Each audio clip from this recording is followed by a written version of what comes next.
I would like to move to the second report of the second working group and present Anne-Marie Revkolevsky.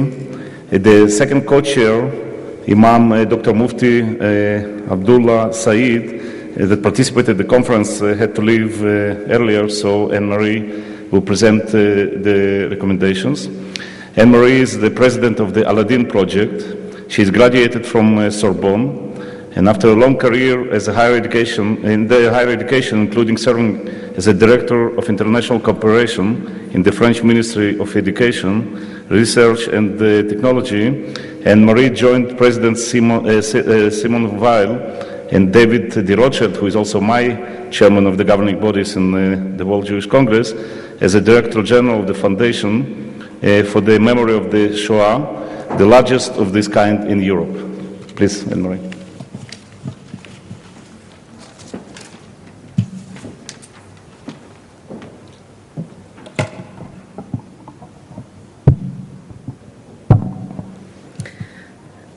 First, let me thank you, Gideon and Ruth, to have organized and to have invited me. And ladies and gentlemen, I am aware, and I want to make you aware, that it was the first time that the issue of interfaith was organized in the Global Forum. So this was a new topic which was tackled. And the people who participated to this forum, who came from 13 countries, were not exactly the experts on the interfaith issues, except Dr. Sajid, who came from England and who really had a lot of experience in interfaith issues. The other people were interested and connected to interfaith issues, but apparently had less expertise on really the interfaith dialogue.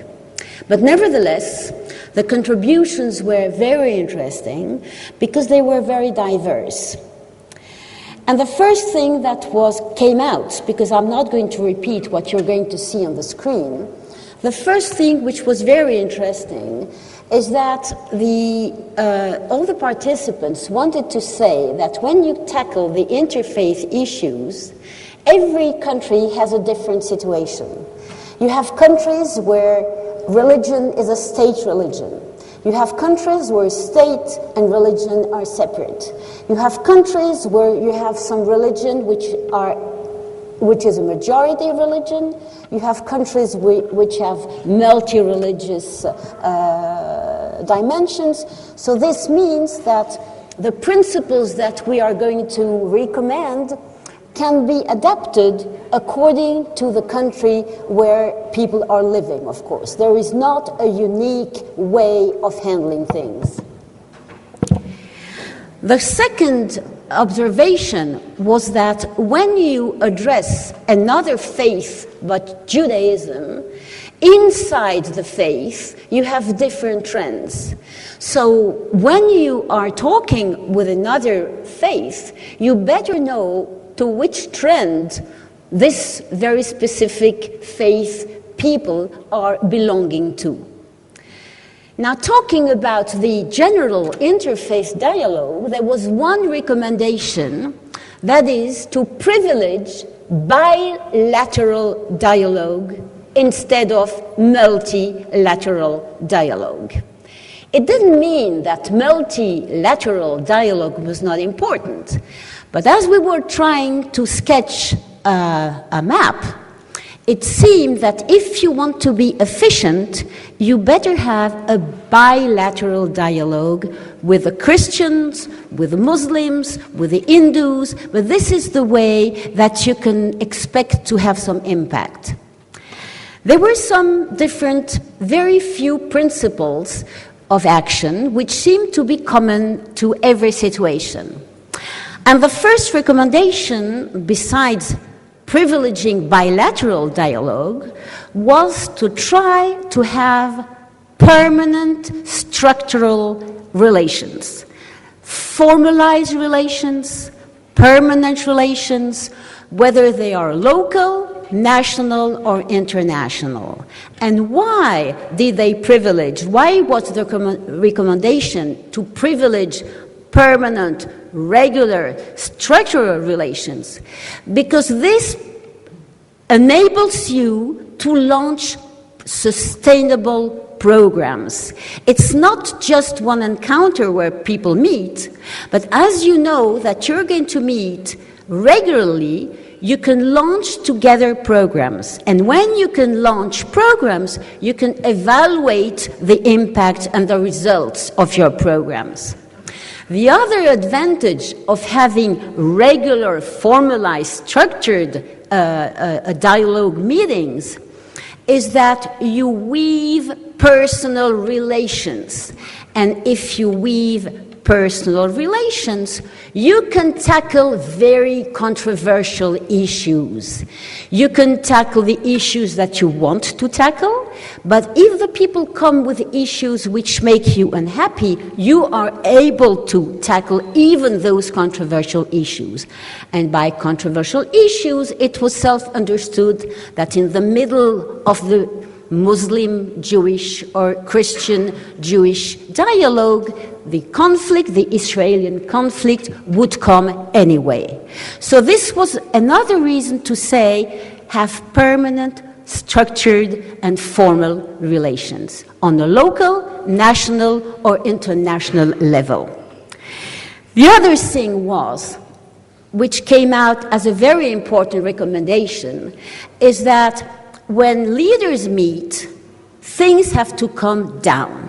They have to come down to the communities. They cannot remain within the happy fuse of people who usually, when they come together, are convinced that they want to have dialogue. But when they come to their communities, they find people who are not so ready to have some dialogue. This is why it's very important to diffuse what people have been talking about, to publicize most of the time, unless there are very specific reasons why not to publicize. And in all cases, and that was one question which was addressed this morning, one thing is education. To educate the leaders of other faiths. To educate them on what? To educate them on the fundamentals of Judaism, to educate them on Jewish history, to educate them on the history of anti-Semitism, including, of course, the Shoah. But at the same time, if you want to educate other religious, spiritual leaders, you have to reciprocate. Because if you want other people to learn about your faith, you have to also be interested in their fundamental religion. So this was also something which really came all the time.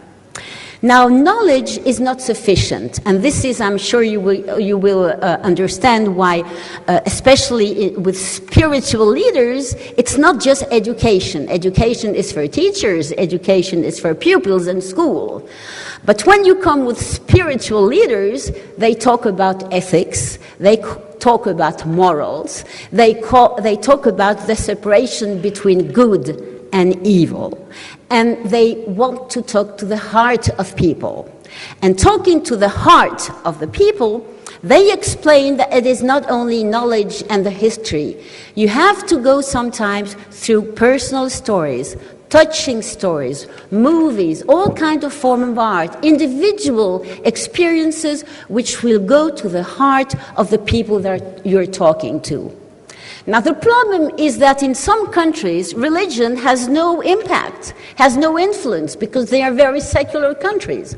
So what do you do when you have people who may be very extraordinary religious leaders, but young people just don't listen, and the general population doesn't listen? So it came about, and this is for you, Gideon, that maybe next time you also have to have something about intercultural dialogue, about culture, and not only about religion. Because in many countries we have to go through the dialogue of culture.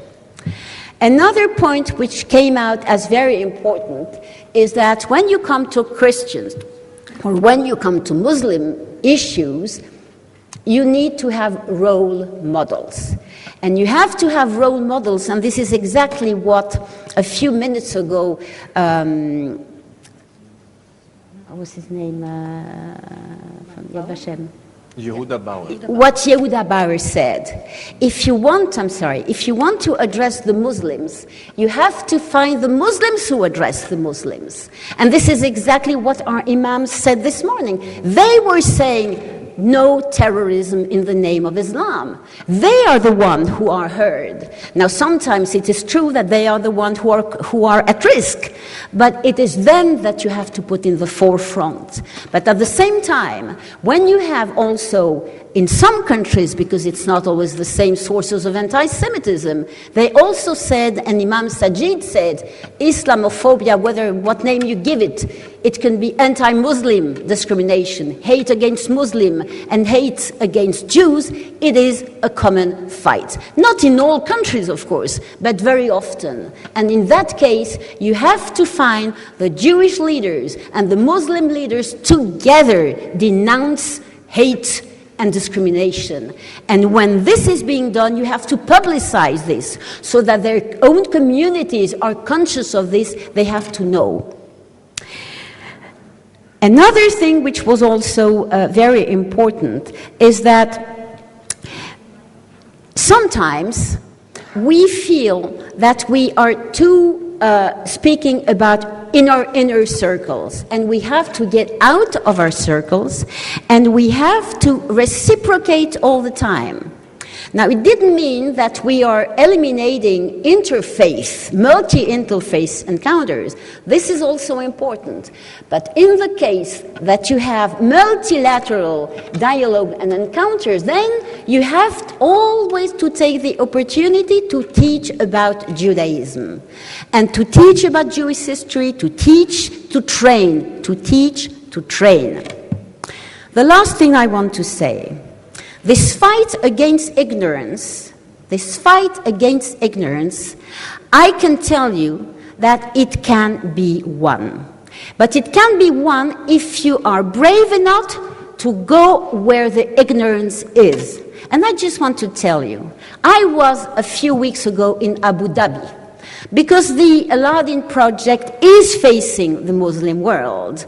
I was in Abu Dhabi in the book fair, presenting the books which had been translated for the first time in Arabic on Anne Frank, Primo Levi, and so on. People were stunned. They were at first very surprised. They didn't want to touch the books at first time, and then they came to us.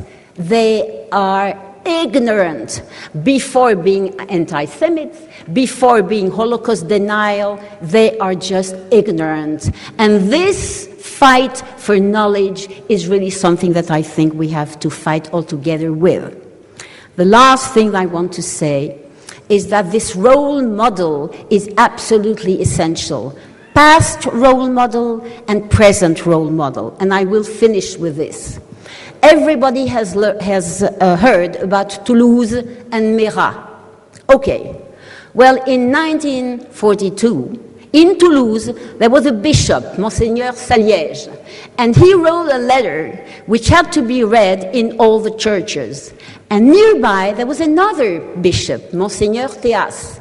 He also wrote a small letter, and he was calling the French parishioners not to let the Nazis do what they were doing, and the Vichy government to the Jewish people.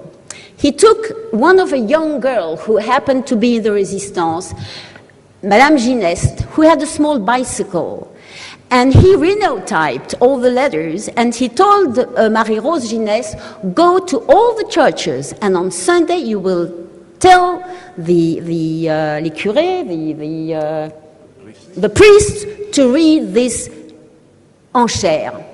Now, in Montauban, which is near Toulouse, there was the prefect, who was a Vichy prefect. He called him and he said, Father, I forbid you to read this letter in the church. And Monseigneur Théas went away. It was Sunday morning. Monseigneur Théas went in the church, which was full, and he read the letter as he had planned.